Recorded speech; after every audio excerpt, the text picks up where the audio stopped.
Uma palavra especial de saudação a você que está nos ouvindo. E a nossa série sobre Ellen White e o remanescente, eu espero que seja uma grande bênção para cada um. O tema de hoje é os profetas porta-vozes de Deus. Se nós estudarmos a Bíblia, nós veremos que, com o pecado de nossos primeiros pais, a comunhão face a face entre seres humanos e Deus acabou sendo interrompida. Mas Deus, em sua misericórdia, encontrou formas as mais variadas para conseguir se comunicar, manter o contato com suas criaturas a quem Ele tanto amava. E Deus usou especialmente porta-vozes que Ele escolheu, chamados profetas. E nós temos alguns textos interessantes para introduzirmos as nossas considerações. Em Números, lá no início da Bíblia, em Números capítulo 12 e o verso 6, existe um texto muito interessante que nos ajuda a entender um pouquinho o que era o ministério de um profeta. O texto diz: então disse, ouvi agora as minhas palavras, se entre vós há profeta, eu, o Senhor, em visão a ele me faço conhecer, ou falo com ele em sonhos. Nesse texto nós temos uma alusão direta a profetas, e profetas eram mensageiros de Deus, mas o texto deixa bem claro que o profeta recebia uma comunicação sobrenatural de Deus, através de sonhos e visões. Em outras palavras, para ser profeta deve receber sonhos e visões. Em 2 Pedro, capítulo 1, verso 21, nós encontramos um texto também interessante.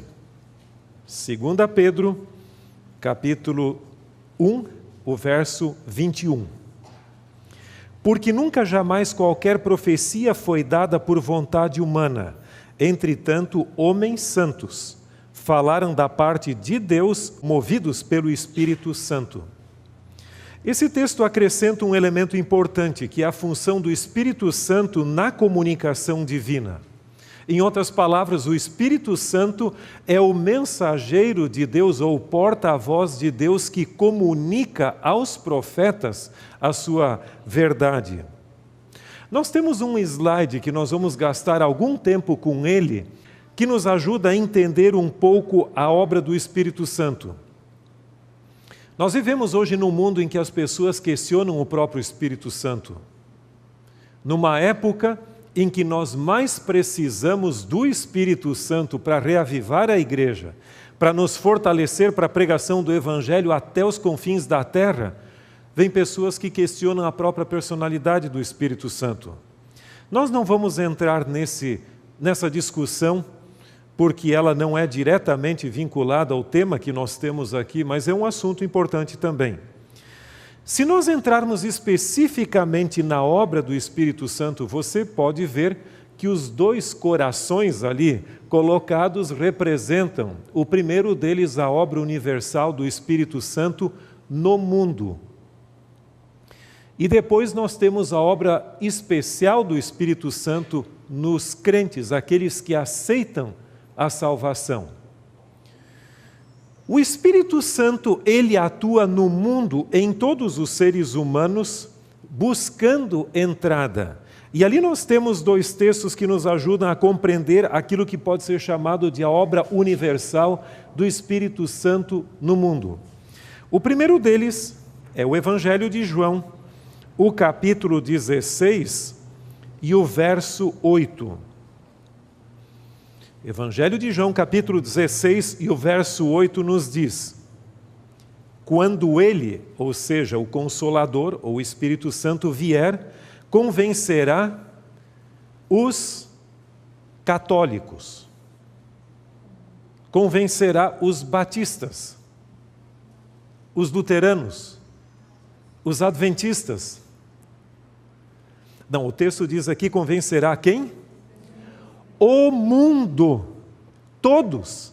Lógico, todas as denominações que eu mencionei aqui são parte do mundo onde Deus atua ou exerce a sua função. E aqui o texto diz que quando viesse o Espírito Santo, convenceria o mundo do pecado, da justiça e do juízo. Não resta a menor dúvida que esse texto deixa bem claro que é uma obra universal no mundo. Todos os seres humanos. O Espírito Santo atua em todos os seres humanos, exceto aqueles que se auto-excluem praticamente por aquilo que se chama o pecado do Espírito Santo. Mas se ele tivesse uma oportunidade, ainda a esses ele tentaria levar ao arrependimento. É tão importante essa atuação que até mesmo você vai ver que o indivíduo do qual o Espírito Santo já havia se retirado, praticamente como Sansão, no final de sua vida arrependeu-se, aceitou a graça de Deus e aparece em Hebreus capítulo 11 como um dos heróis da fé.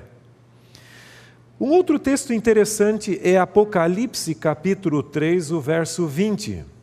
Em Apocalipse capítulo 3, o verso 20, você tem a descrição da obra de Cristo.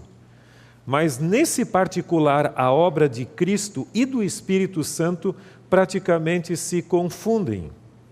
E veja o que diz o texto: eis que estou à porta e bato. Se alguém ouvir a minha voz e abrir a porta, entrarei em sua casa e cearei com ele e ele comigo. Então a obra do Espírito Santo no mundo é de bater a porta do coração, pedindo para que a porta seja aberta, insistindo que abra-se a porta para que ele possa entrar e exercer a sua função transformadora. Aqueles que aceitam as batidas do Espírito Santo e abrem a porta, ele vem e faz morada. Mas você vai ver um ponto muito interessante. Hoje, entre os cristãos, existe um segmento muito significativo que divide a história do mundo em diferentes dispensações. E até dizem que a dispensação do Antigo Testamento era de Deus o Pai. Que durante o ministério de Cristo aqui na terra, até sua ascensão, ou melhor, até o Pentecostes, é a dispensação de Cristo. E que então, depois do Pentecostes, estamos na dispensação do Espírito Santo hoje. E chegam ao ponto de colocar o Espírito Santo quase como superior ao próprio Cristo. Não sei se você já viu isso. Veja. Todos são batizados na água em nome de Cristo. Mas se você qualificar, ou seja, para uma elite espiritual, o Espírito Santo será concedido e receberá o que se chama de batismo no Espírito Santo. E em realidade, segundo eles, logicamente, a evidência de que a pessoa recebeu o Espírito Santo é falar em línguas. Línguas que nós normalmente não entendemos. Agora, seria a obra do Espírito Santo mais importante do que a obra de Cristo? Você tem a resposta bem clara a essa questão, outra vez no Evangelho de João. E se você puder acompanhar comigo o Evangelho de João, o capítulo 14, ou melhor, o capítulo 16. No capítulo 14 temos a descrição do Espírito Santo, mas no capítulo 16, que continua, especialmente o verso 14, é muito significativo. João 16, 14 diz: e ele me glorificará, porque há de receber do que é meu e vou-lo há de anunciar. Esse ele se refere ao Espírito Santo, ao Consolador. E diz que o Espírito Santo viria aqui a esse mundo para dizer: eu sou o bom, eu sou o tal, eu sou superior a todos os demais. Seria essa a missão do Espírito Santo? O texto é muito claro. Diz que o Espírito Santo viria com a missão de glorificar a Cristo. Portanto, a obra do Espírito Santo é uma obra cristocêntrica, ou seja, centralizada em Cristo. Alguém uma vez usou uma ilustração que eu gostei muito, até em resposta a uma pergunta específica. Por que no Apocalipse nós temos uma alusão a Deus o Pai e ao Cordeiro, ou seja, a Cristo? Quando se cantam os louvores, o hino de triunfo no Apocalipse, os hinos de triunfo ali, referem-se normalmente a Deus o Pai e a Cristo. E o Espírito Santo não é mencionado ali. Embora o Espírito Santo apareça no Apocalipse em vários lugares, mas na final glorificação ali dos remidos cantarem louvores a eles, o Espírito Santo não é mencionado. Eu vi uma vez alguém mencionando o seguinte, que o Espírito Santo que inspirou a palavra de Deus, inclusive o Apocalipse, ele é como aquele pequeno prego na parede que sustenta o quadro maravilhoso de Cristo.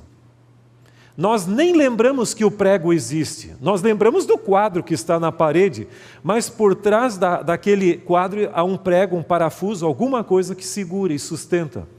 E no Apocalipse ocorre essa realidade. A missão do Espírito Santo não era se autoglorificar, mas glorificar a Deus e o Cordeiro.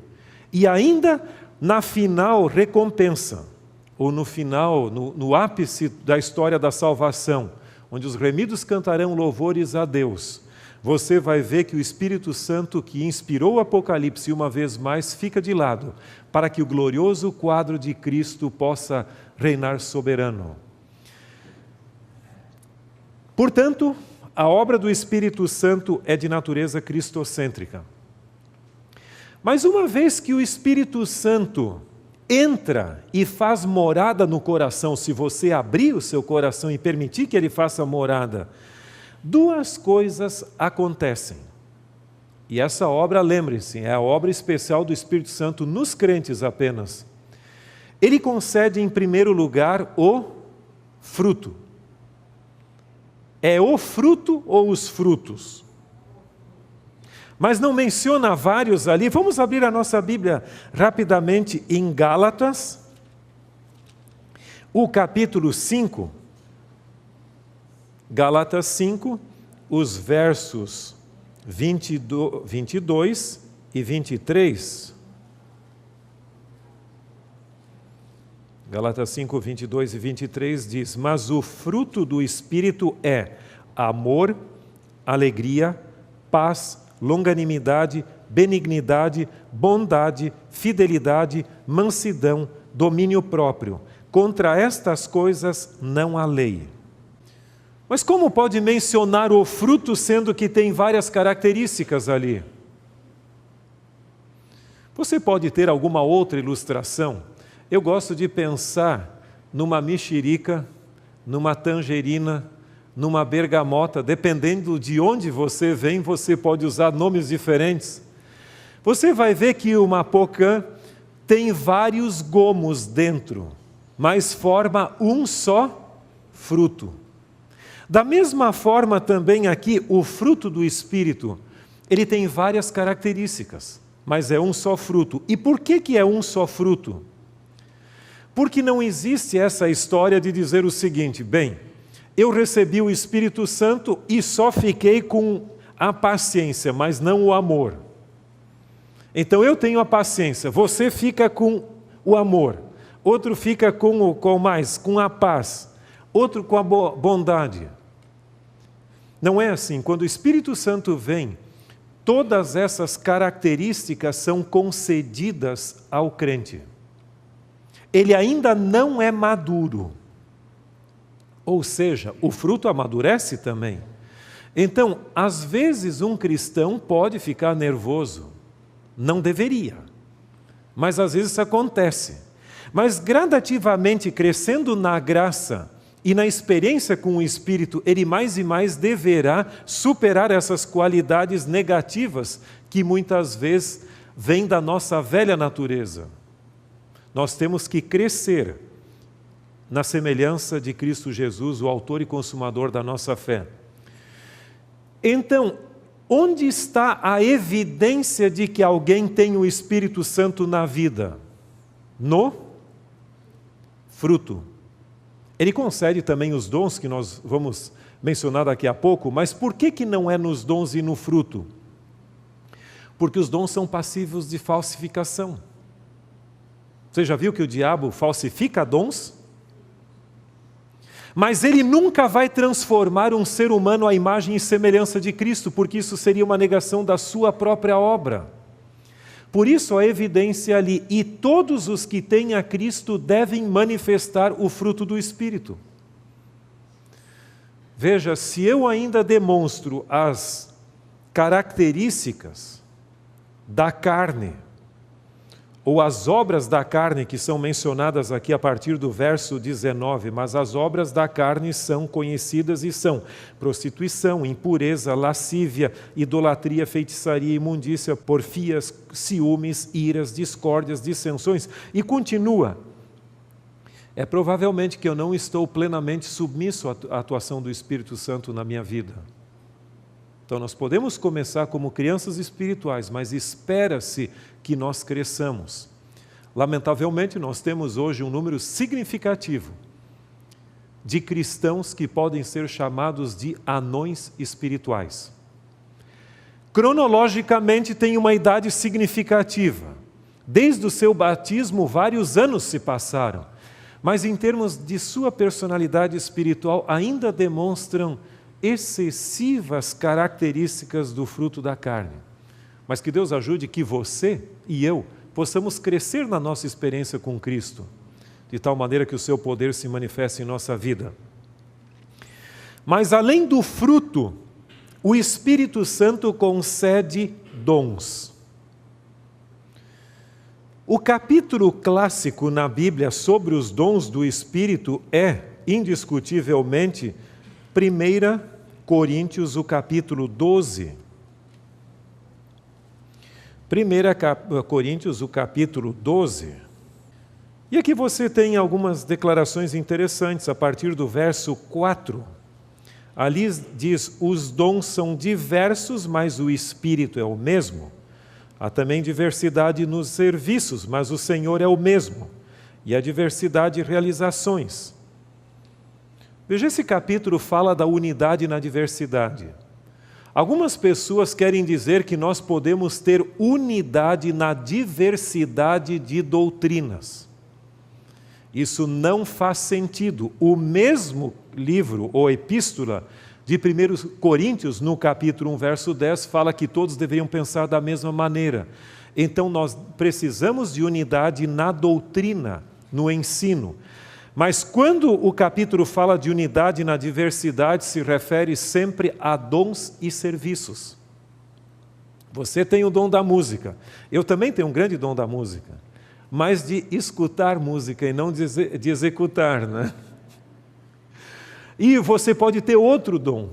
Alguns têm o dom da pintura. Não importa. Aqui fala alguns dons específicos. Lógico, nós temos que cuidar para não confundir dons com aptidões também e outras questões ali envolvidas. Mas o texto aqui fala de diferentes dons. E vamos dar uma olhadinha ali. O verso 8. Porque a um é dada mediante o Espírito a palavra de sabedoria, e a outro, segundo o mesmo Espírito, a palavra do conhecimento. A outro no mesmo Espírito, a fé. A outro no mesmo Espírito, dons de curar. A outro, operações de milagres. A outro, profecia. A outro, discernimento de espíritos. A um, variedade de línguas. E a outro, capacidade de interpretá-las. Poxa, mas aqui diz a um, variedade de línguas. Não diz a todos? Você sabe que hoje tem vários cristãos que dizem o seguinte: se você fala em línguas, você tem o dom do Espírito. Mas se você não fala em línguas, você não tem o Espírito Santo. E aí como é que fica? O texto não diz que é para todos. Diz que alguém pode não ter o dom de línguas e ter o Espírito Santo. Alguém pode ter, ok. Cuidado com isso, porque você não está autorizado pelo texto bíblico a pegar e isolar um dom e generalizá-lo e dizer, se você tem este dom aqui, você tem o Espírito. Se não tiver, não tem. Porque o próprio texto diz que os dons são vários, e um recebe um, outro recebe outro, e assim por diante, mas tudo é operado pelo mesmo Espírito. Existe um texto muito interessante que é Efésios, capítulo 4, os versos 11 a 14. Antes de lermos o texto, deixa-me dizer que lá naquele texto de 1 Coríntios, depois seguindo, diz que o Espírito Santo é quem decide a quem conceder. Então não sou eu que decido, é Ele que decide, havendo necessidade. Eu falo algumas poucas línguas, e uma delas é o pomerano, que é falado aqui no Espírito Santo. Vocês sabem que a maior colônia de pomeranos fora da hoje Polônia é aqui no Espírito Santo, e a segunda a minha região no sul do Brasil. Se eu falasse em pomerano, alguns de vocês pode ser que entendessem, mas outros talvez não. O que adiantaria isso? Isso não passaria de um exibicionismo. Se todos entendem o português, por que falar em outras línguas? Eu sugeriria, se alguém tem dúvidas sobre a questão do que a Bíblia ensina, não o que as pessoas dizem, mas o que a Bíblia diz sobre o dom de línguas, dê uma olhada em 1 Coríntios 14. Não vamos ler aqui, mas só para você, se tiver interesse futuramente, você vai ver várias declarações interessantes do próprio apóstolo Paulo, que entre os apóstolos era talvez o maior poliglota que nós tínhamos naquela época. Mas veja, voltando aqui a Efésios capítulo 4, versos 11 a 14. Esse texto é muito elucidativo também, e diz: E Ele mesmo concedeu uns para apóstolos, outros para profetas, outros para evangelistas e outros para pastores e mestres, com vistas ao aperfeiçoamento dos santos, ao desempenho do seu serviço, para a edificação do corpo de Cristo, até que todos cheguemos à unidade da fé e do pleno conhecimento do Filho de Deus, a perfeita varonilidade, à medida da estatura da plenitude de Cristo, para que não mais sejamos como meninos, agitados de um lado ao outro e levados ao redor por todo o vento de doutrina, pela artimanha dos homens e pela astúcia com que induzem ao erro. Qual é o objetivo básico, de acordo com o texto aqui, para os dons do Espírito? Veja, você tem várias características ali, mas no final do verso 12 fala da edificação do corpo de Cristo. Então nós podemos ver claramente que uma das funções dos dons do Espírito, incluindo o dom profético, entre eles, é a edificação interna do corpo de Cristo, ou seja, da igreja. Mas o texto também nos diz ali, até que todos cheguemos à plenitude, a perfeita varonilidade, o pleno conhecimento, a perfeita varonilidade à medida da estatura da plenitude em Cristo. Eu imagino que aqui, a sua igreja, onde quer que você congregue, já seja perfeita. Todos se amam e são amados. Não há contendas nem discórdias. Que maravilha! Mas eu conheço outras igrejas onde às vezes, quando se aproxima a comissão, aquela tal de comissão de nomeações, cada um quer uma vaga ali. Puxa vida, por que não me reconheceram o meu talento? Por que não aconteceu isso? Mas isso acontece em outros lugares, não onde você congrega. Enquanto a igreja não atingir esse estágio de perfeição em Cristo que menciona o texto, a possibilidade dos dons se manifestarem ainda existe. Isso é muito importante. Mas além da função interna de edificar o corpo de Cristo, nós temos um outro texto que fala de uma função externa. E esse texto não está ali no slide, mas é Atos capítulo 1, verso 8, que complementa muito bem esse conceito. Atos 1, 8. Aqui nós temos a promessa de Jesus antes de sua ascensão. Atos 1:8 diz: mas recebereis poder ao descer sobre vós o Espírito Santo, e sereis minhas testemunhas tanto em Jerusalém, como em toda a Judéia e Samaria, e até os confins da terra. Você percebeu que além de edificar internamente o corpo de Cristo, também os dons do Espírito ajudam, no caso, a preparar a igreja para o cumprimento de sua missão externa no mundo? Capacitar para a pregação do Evangelho em todo o mundo. Mas existe um texto na Bíblia que eu acho muito interessante. E esse texto você encontra em João, o Evangelho de João, o capítulo 14, e os versos 16 e 17.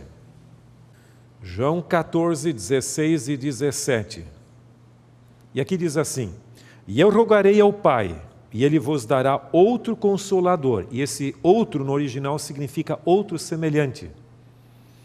Outro Consolador, a fim de que esteja para sempre convosco. O Espírito da verdade, que o mundo não conhece, porque não o vê, nem o conhece. Mas vós o conheceis, porque Ele habita convosco e estará em vós. Você já percebeu o que esse texto realmente tem a nos dizer? Ele fala claramente de uma promessa que Deus nos concedeu, ou concedeu aos discípulos, mas por extensão a nós, onde Ele promete outro Consolador, que é o Espírito Santo. E quando Ele vai explicar quem é esse Espírito Santo, você vai ver no final do verso 17 o que Ele diz. Vós o conheceis porque Ele habita convosco e estará em vós. Você já parou uma vez para pensar nessa expressão? Nesse texto aqui, Jesus está prometendo dar aos discípulos algo que eles já tinham. Jesus não diz aqui, Ele habita convosco? Então já tinham. E Ele estará em vós. Vamos apenas ilustrar isso um pouquinho. Você me empresta a sua Bíblia? Essa Bíblia é sua mesma, não é emprestada, né? Então, veja o seguinte. O seu nome, por favor? Como? Edvar. Eu vou lhe dar um presente. E vai ser esta Bíblia que eu vou lhe dar de presente. Só que a Bíblia que eu estou lhe dando já é sua. Como é que explicar isso de dar um presente que a pessoa já tem?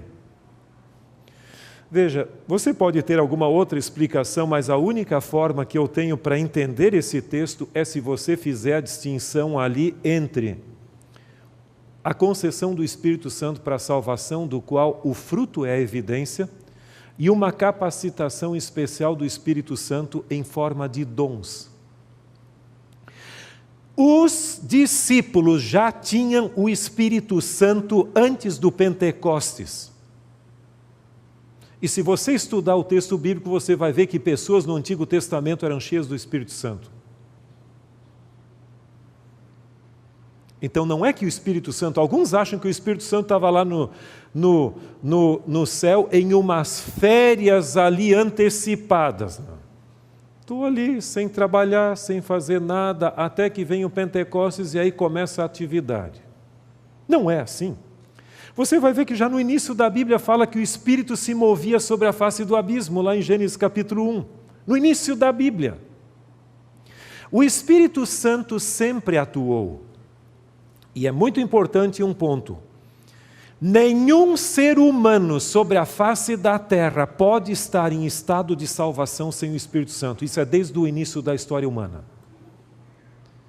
Agora, esse mesmo Espírito que Jesus está dizendo, esse mesmo Espírito que vocês já têm, ou que os outros antepassados já tiveram também, filhos de Deus, os verdadeiros filhos de Deus, no Pentecostes viria para conceder uma capacitação especial que haveria de edificar a igreja, que é o que aconteceu ali, e capacitá-la a pregar o Evangelho de forma bem mais eficaz no mundo daquela época.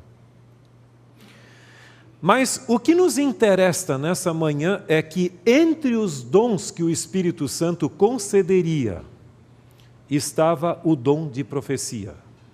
Nós temos no Novo Testamento 4 diferentes listas de dons do Espírito. Em Romanos capítulo 12, nós temos uma pequena lista de dons do Espírito. Em 1 Coríntios, você tem 2 listas, uma delas nós lemos, a outra é um pouco mais para frente no capítulo, e Efésios capítulo 4. Em todas estas listas aparece ali o dom de profecia como um dos dons à igreja. Agora, com que objetivo foi concedido ou com que propósito o dom de profecia para a igreja? O dom de profecia, ele é concedido com o objetivo da pessoa ou profeta transmitir fidedignamente ou de maneira confiável, sem distorções, a palavra de Deus.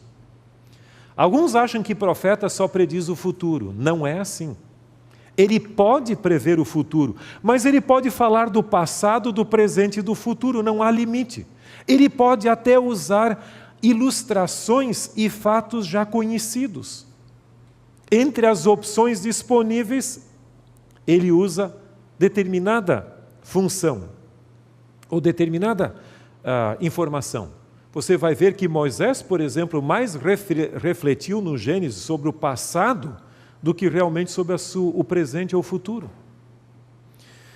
E que formas um profeta usa para transmitir a mensagem? A mensagem pode ser transmitida de forma oral, como eu estou falando hoje, ou pode ser de forma escrita, como nós temos na Bíblia, registrado, ou até mesmo de forma dramatizada, com uma dramatização ou encenação. Existem pessoas que discordam da dramatização. Cuidado para não cair para o lado do vulgarismo na dramatização. Mas muitos profetas usavam dramatizações. E se você quiser um exemplo, dá uma olhada no capítulo 4 de Ezequiel, do livro de Ezequiel, você vai ver que Deus diz ali, pega um tijolo, prepara uma maquete de Jerusalém, monta fortificações ali ao redor, ali com aquela maquetezinha, representando a invasão dos inimigos, e agora você vai lá e deita 390 dias do lado esquerdo, 40 do lado direito, representando o período do tempo do cativeiro. Então você vê até mesmo esse tipo. E que processo é usado? Veja, você tem Apocalipse capítulo 1, e é muito interessante esse texto. Em Apocalipse capítulo 1, você tem uma descrição de como funciona mais ou menos o processo. A partir do verso 1 e o 2 também. Revelação de Jesus Cristo que Deus lhe deu para mostrar aos seus servos as coisas que em breve devem acontecer, e que ele, enviado por intermédio do seu anjo, notificou ao seu servo João, o qual atestou a palavra de Deus e o testemunho de Jesus Cristo quanto a tudo o que viu. Revelação de quem? Deus, Pai. Quer dizer que Deus concedeu a quem? A Jesus Cristo. Que deu por sua vez a quem? Ao anjo. E o anjo notificou a João. E João transmitiu à igreja. Então aqui você tem uma das modalidades clássicas da transmissão da verdade profética. E a palavra profética é vista na Bíblia como sendo a palavra do próprio Deus. Como posso eu saber se um profeta é de Deus ou não é? É lógico, muitos de vocês já estudaram esse assunto, então nós não vamos entrar em pormenores. Mas existem pelo menos 5 características que me ajudam a entender se um profeta é de Deus ou não, que nós chamamos de testes bíblicos. Em primeiro lugar, de acordo com Números 12, 6, diz: se há entre vós profetas, nós já lemos o texto, diz o quê? Eu a ele me revelo através de sonhos e visões. Então, fenômenos físicos acompanham a ministração de um profeta ou atividade profética. Mas esses podem ser falsificados e, consequentemente, não são prova conclusiva de que alguém é um profeta verdadeiro.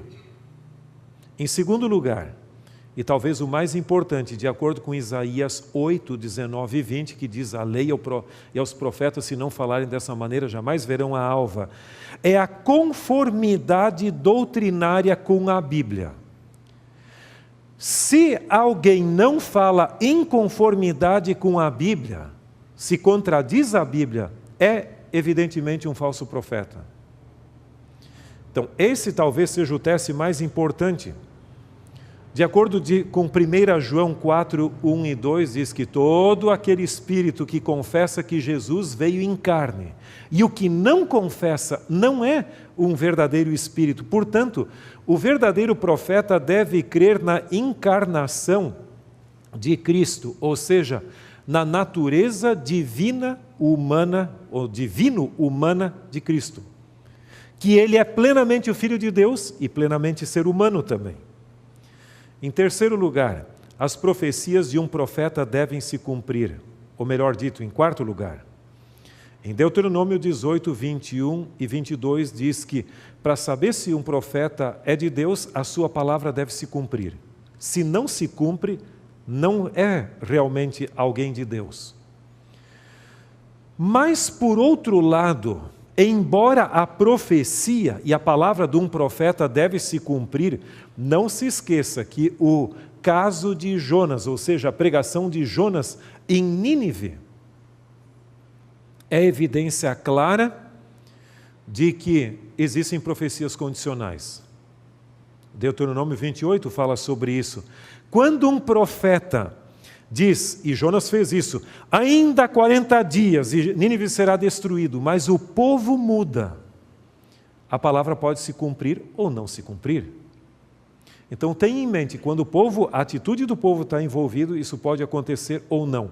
E finalmente em Mateus 7, 15 e 16, fala dos frutos positivos da vida de um profeta.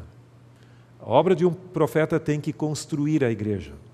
Agora, não é muito difícil saber a distinção entre falsos e verdadeiros profetas.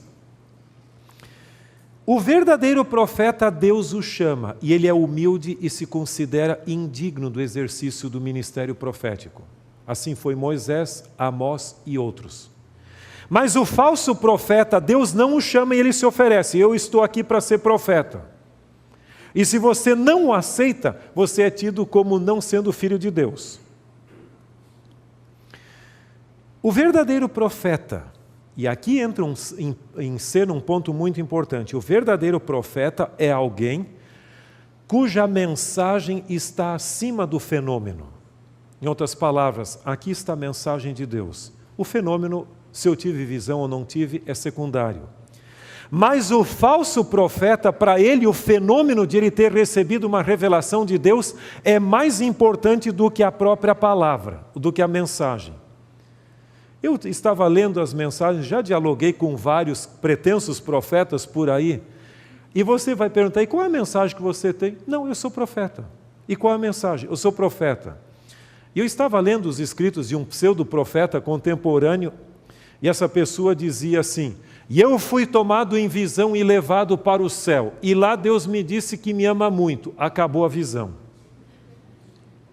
E aí ele disse: e fui tomado em visão outra vez e Deus me mostrou que ama a sua igreja muito. Acabou a visão. E precisa de visão para saber que Deus ama a sua igreja? A Bíblia já não diz isso? Então cuidado com essa questão. Hoje nós estamos vivendo num mundo de falsos profetismos por aqui. Mas há uma bênção especial reservada para aqueles que aceitam a genuína palavra profética e não a falsa palavra profética que existe por aí. E essa promessa está em Apocalipse capítulo 1, 3, e com ela nós vamos concluir as nossas considerações dessa oportunidade. Lembra que nós já lemos os versículos 1 e 2 e vamos agora para o 3. Bem-aventurados aqueles que leem, aqueles que ouvem as palavras da profecia e guardam as coisas nelas escritas, pois o tempo está próximo. O Espírito Santo usou profetas verdadeiros. Eles transmitiram a verdade de Deus para nós. E aqui diz, bem-aventurado aquele que lê, aceita e pratica. Porque muitos aceitam teoricamente, mas na prática não vivenciam.